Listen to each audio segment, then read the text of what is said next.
Hello, welcome back to my channel. Today I'm going to be reacting to Speed Metal Symphony by Cacophony, 1986. I'm super excited about this. The requester, who's a benefactor, said, Cacophony was formed by Marty Friedman and Jason Becker back in 1986 under the label Sharapnel Records. Provocative title. Marty in his mid-20s and Jason, who is 17, played dual lead guitars on the album and harmonized with each other. Oh, I love that. I love harmonized guitars. After Cacophony broke up in 1989, Marty would go on to join Megadeth as lead guitarist, and Jason was hired by David Lee Roth to play guitar on the album A Little Ain't Enough. Unfortunately, at the age of 21, while recording the album, Jason was diagnosed with ALS. That's terrible. Today, he's still alive and still composes music with the help of friends and family. What a crazy thing. That's what I'm saying, guys. Just do the thing. You never know when life circumstances are going to take away your body function. So if I want to go to the Sphere for 9 shows and see Fish and dance and record myself before I'm all old and can't do GA anymore, don't get mad at me.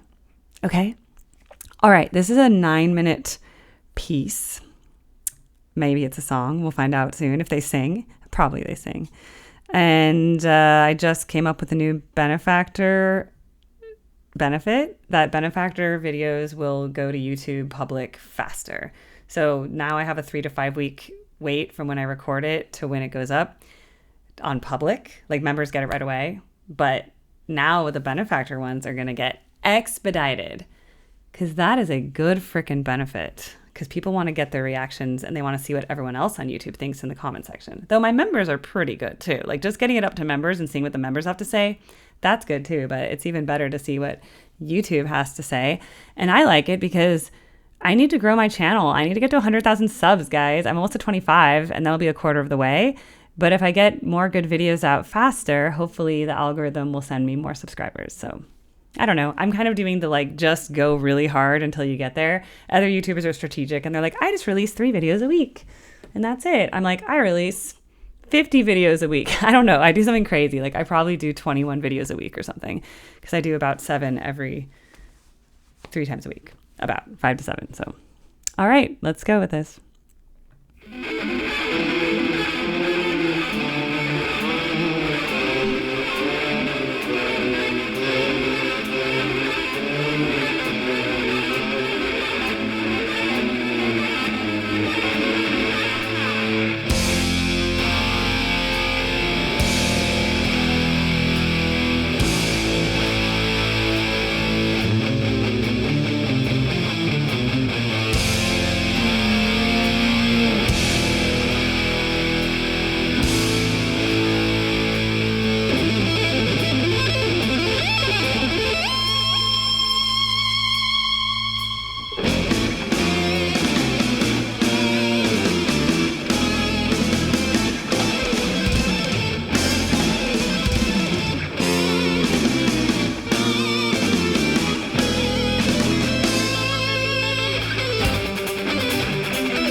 I love that harmonized.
Wow. That's one of the best things I've ever heard in my life. I'm not lying. Like, I don't lie. You guys know I don't lie. You guys know I don't like sugarcoat things. That was brilliant. That was virtuosic. That was so beautiful. And the harmony of the guitars was so synced up. I mean, the coordination to be that on the beat when they're doing like 16th notes and triplets and stuff like that. It's, oh my God. I love that it's a minor key. It sounds very Baroque to me. It sounds very Bach. Okay. So as I just heard Procol Harum, which sounds very classical inspired, this is very Baroque inspired because Baroque was about fugues. And in fugues, you end up in this kind of tight harmony, and you get in. They're also doing sequences. They're doing rounds. I don't know the more complex word for that right now, but basically, like one person starts it, and then the next person does it. Like it's a round. So that also creates harmonies. That's what a fugue does. Like the first voice is like dun dun dun dun dun dun dun dun dun dun dun dun dun dun dun dun. The second voice comes in with a very similar version of the first voice. It's usually slightly different. It's like the same but different so that it can harmonize. So you have to make some slight changes usually. But this is my knee. Okay, so that is what is going on. So it's very Baroque inspired. I love the minor key. I love there's a lot of arpeggios going on. That's like do do do do do do do do do do do do do do do do do. Okay, like that. The good. I mean, this is just good. It's the effects. It's such an era too. It's like this was the time, 86. This was like the metal era, and I don't have much 80s stuff on my channel yet, so I'm actually super excited that the last few requests, there's been a lot more 80s stuff coming in. And I think this is excellent stuff. And it's a really sad story about one of these guitarists getting ALS when they're so talented, which is exactly why you have to put yourself out there when you're young. And you can't just be afraid of what people are going to say about you. And if they make fun of you. And I have to say, like, someone who's making fun of someone for just trying something is a really cruel person who has a lot of childhood anger issues. What's wrong with trying something and failing? What I had to overcome from my own upbringing is I was raised to be excellent. I was raised that I had to get A's and everything, and mediocrity. This is like just Slavic parenting, by the way. Mediocrity was not rewarded. Okay. So if I drew something and it was bad, it was like, yeah, we're throwing that away. Like, it's like you weren't rewarded for mediocrity. And so there was a lot of sense of like, oh, you should only do something if you're really good at, and you need to find something that you are really good at. So at least that made me turn into a very, very good singer. Okay. I'm a very good singer, or at least I was before I had vocal cord issues. I'm still decent considering all the trauma I've been through, all the vocal cord issues. I'm still a pretty good singer, and I know I'm a really good voice teacher. But I was always insecure about piano because my dad's a pianist, recreationally, and he was really good. And he could sight read really well. He still can sight read pretty well. I was never good at sight reading. It's part of my dyslexia. And so I was a lot of times I was afraid to play because it's like, well, you're not that good, so you shouldn't play. Because it's embarrassing, or, like you're not good. And then I was like, you know what? At some point I realized it's okay if you're not the best at something, as long as you try and you try to get better. And I know I'm not the best pianist, obviously. Have you heard some of these professional pianists? They're like not human. Okay. They're really not human. And I'm not even like a, 7 out of 10 pianist. I'm not. I know that. But it doesn't matter. I play well enough for what I need to do. I just need to play and accompany myself when I sing. And I can read lead sheets. And so I could just accompany myself on like a little mic, like a piano bar night or jazz mic. And that's all I need to do. I don't need to be playing sonatas. I don't need to do that. And that's okay. But my point being, what if I listened to that and like, no, you can't play piano, never play piano. Well, then I would have never accompanied my students in their recitals. I would have never gotten better, because the reason I got better is because I started accompanying my students in their lessons as much as I can. I learned how to read lead sheets really fast. And then I make cover songs, which also requires me to read lead sheets really fast so I can sing along and learn it. And then that's how I joined the Grateful Dead cover band. I don't know a lot, but I know how to read lead sheets. I don't know a lot of figures with those lead sheets, but I can do arpeggios and I can do, honky tonk patterns. And that's where I am right now. And that's okay. And what if I was like, no, I can't. I'm not professional, so I can't. It's like, no, just do it. What's my point of coming around to this? Just put yourself out there. Because this guy, what if he hadn't started this band because he just was afraid, And then he did, and then he got ALS so young, and then he couldn't do it anymore. But this piece of music wouldn't exist. That's my whole point. That you never know when that moment's going to happen. And like a lot of people don't even like peak. Like a lot of authors don't write their big book until they're like 55 or something, Like they have to spend their whole life building up their life experience to finally write that book that's the best New York Times bestseller. There's no age limit on being able to create something. Okay, there's just this societal pressure that markets youth because youth sells. Everyone wants youth. We all are attracted to youth. But that's okay if you're middle-aged or older to do something, and why not?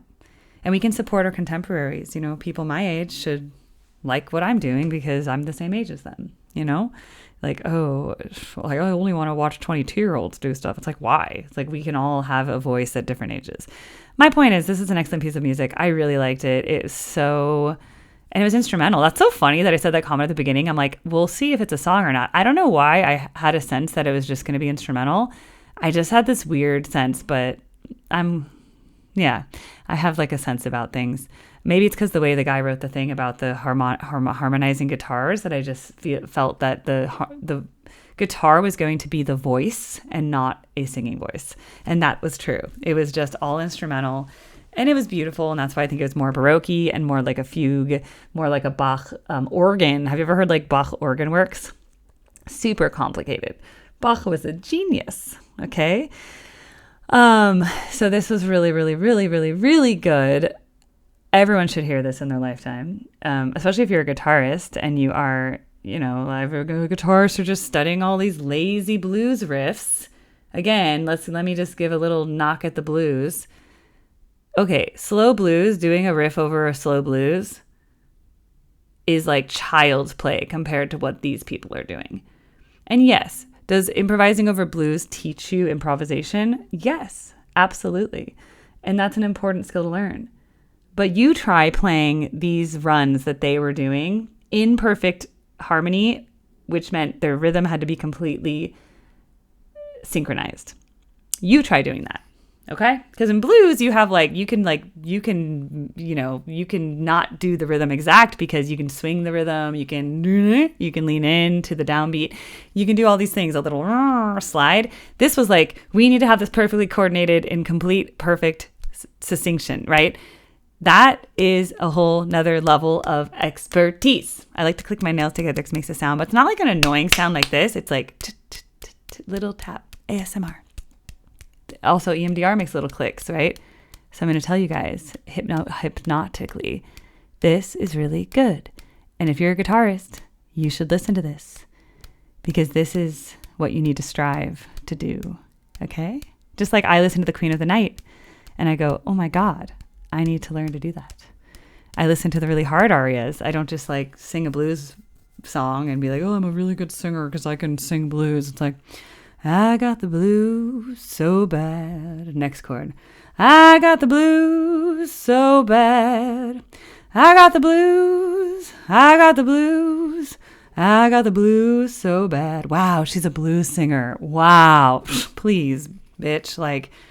Let's at least do some jazz and add a little scat in there.